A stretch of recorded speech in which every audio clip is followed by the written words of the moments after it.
Bienvenue dans cette nouvelle plongée profonde. Aujourd'hui, on se penche sur une idée un peu contre-intuitive, mais je trouve fascinante. Comment les détours, les conflits, même, les moments où on se sent un peu perdu, sont souvent les vrais moteurs de notre évolution. Oui, c'est ça. Notre source principale, c'est un chapitre de réflexion qui explore justement ça. Comment ces chemins de traverse, comme il dit, ces épreuves, façonnent notre parcours et notre vision de la vérité. Tout à fait. Alors, la mission de cette plongée, essayer de comprendre comment on navigue entre ce qui est vrai pour nous et puis ce qui est vrai pour les autres, surtout quand ça coince quoi, et comment ce processus en fait nous transforme. Ok, alors, décortiquons ça. Ce chapitre, il met d'abord en lumière une dynamique assez puissante. C'est souvent quand ça devient difficile, quand on se heurte un peu à ce que tout le monde pense être le bon sens, l'ordre établi, mais c'est là que des potentiels qu'on soupçonnait pas se révèlent. Les contraintes, en fait, loin de nous casser, elles peuvent faire émerger notre caractère le plus authentique, celui qui était peut-être endormi sous les habitudes, quoi. C'est vraiment dans l'épreuve que la vraie nature se montre. Et ce qui est fascinant ici, c'est comment l'auteur creuse cette notion de vérité personnelle. Ce passage insiste vraiment sur le fait que même une croyance qui pour nous semble complètement fausse, voire nuisible chez quelqu'un d'autre, eh bien ça représente sa vérité. À cet instant T. Exactement, à l'instant T. C'est un reflet direct de son état intérieur, de là où il en est dans sa conscience, quoi. Même si de l'extérieur, ça peut paraître absurde ou même autodestructeur. Bien sûr. L'idée clé, c'est que cette vérité, elle n'est pas figée. Le texte suggère que c'est justement des tiraillements intérieurs, de la confrontation entre cette vérité du moment et puis les expériences vécues que va émerger petit à petit une compréhension plus juste, plus alignée avec le cheminement futur de la personne. C'est vraiment un processus, quoi. Et c'est là que ça devient vraiment intéressant. Le texte aborde ensuite ce qu'il appelle les prisons mentales. Alors, c'est pas seulement les contraintes extérieures, mais aussi celles qu'on se construit. Nous-mêmes. Soi-même, voilà. Souvent sans s'en rendre compte. Leur fonction, d'après l'auteur, ce serait paradoxalement de nous pousser à explorer les limites de nos propres illusions. Jusqu'où on peut aller dans une croyance qui nous limite avant de réaliser qu'on s'est enfermé tout seul. Il y a aussi cette image que je trouve très parlante de la lumière.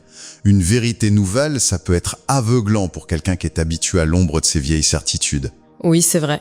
L'adaptation, elle doit être progressive. On peut pas forcer l'éveil comme ça. Mais la question, c'est comment on gère ça quand on est coincé dans l'ombre de quelqu'un d'autre ? Alors, si on relie ça à une perspective un peu plus large, ça nous amène à une des idées les plus radicales, je dirais, du chapitre. La nécessité, dans certaines situations vraiment extrêmes, de jouer la comédie. Ah oui, bien sûr.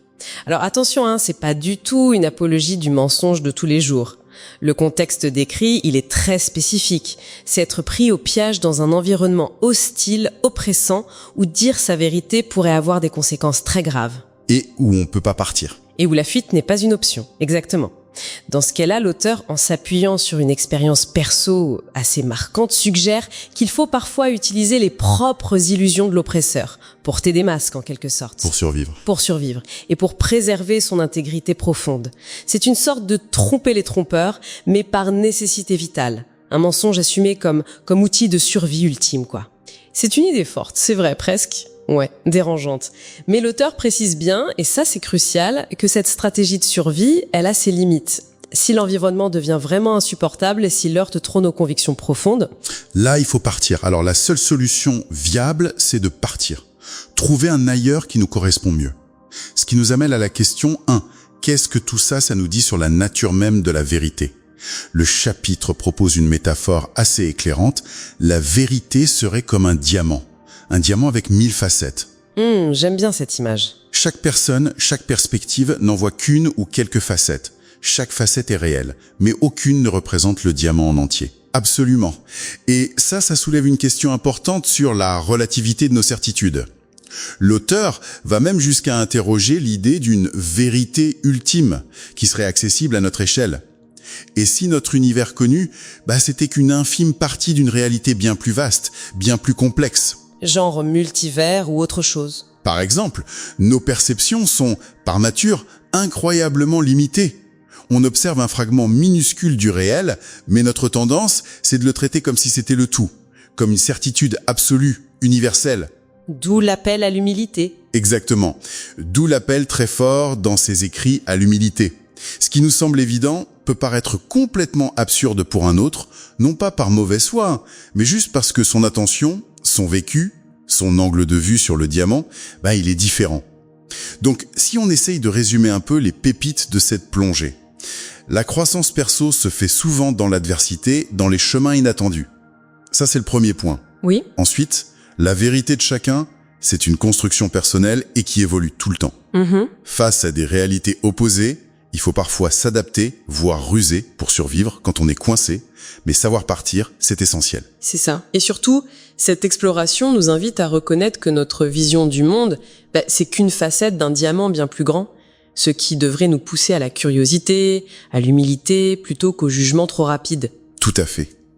Et pour laisser peut-être une dernière pensée en suspens qui prolonge cette idée, si notre perception de la réalité dépend autant de l'endroit où on choisit de porter notre attention, comme le suggère fortement ce texte, quels aspects cruciaux d'une image globale, peut-être même essentiels pour comprendre, on est constamment en train de manquer, simplement parce que notre focus est trop étroit ou fixé sur une seule facette de ce fameux diamant.